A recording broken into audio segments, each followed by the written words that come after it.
C'est donc en jouant avec Ginette que je me suis aperçu que la compagnie des femmes m'était indispensable. Sinon, leur compagnie, en tout cas, leur vision. Pour moi, rien n'est plus beau à regarder qu'une femme en train de marcher pourvu qu'elle soit habillée d'une robe ou d'une jupe qui bouge au rythme de sa marche. Il y a celle qui file rapidement vers un but, peut-être vers un rendez-vous. Il y a celle qui se promène avec sur le visage un air de loisir. Certaines sont si belles vues de dos que je retarde le moment d'arriver à leur hauteur pour ne pas être déçu.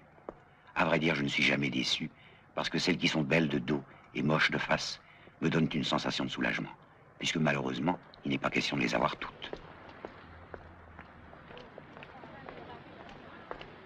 Elles sont des milliers tous les jours, à marcher dans les rues.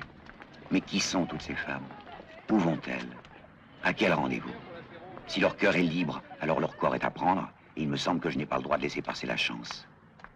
La vérité, je vais vous la dire, elles veulent la même chose que moi. Elles veulent l'amour. Tout le monde veut l'amour. Toutes sortes d'amour.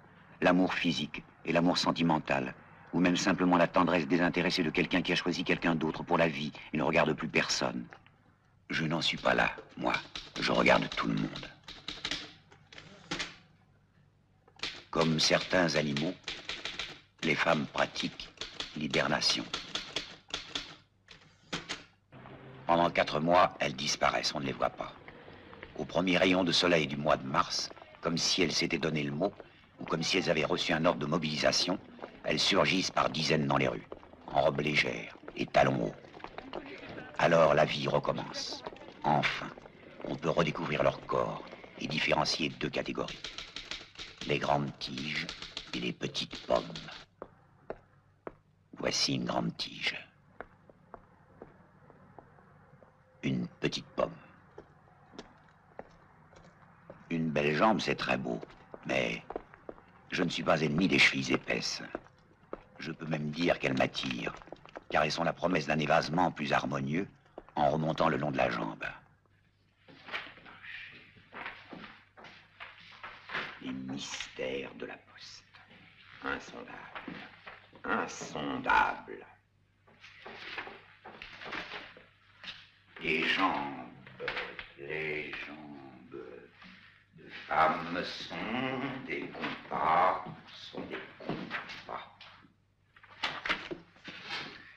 Les jambes de femmes sont des compas qui arpentent le globe terrestre en tous sens, lui donnant son équilibre et son harmonie.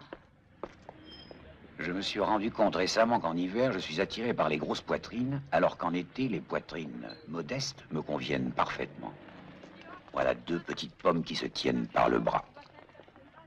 Mais qu'est-ce qu'elles ont, toutes ces femmes? Qu'est-ce qu'elles ont de plus que toutes celles que je connais? Eh bien, justement, ce qu'elles ont de plus, c'est qu'elles sont des inconnues.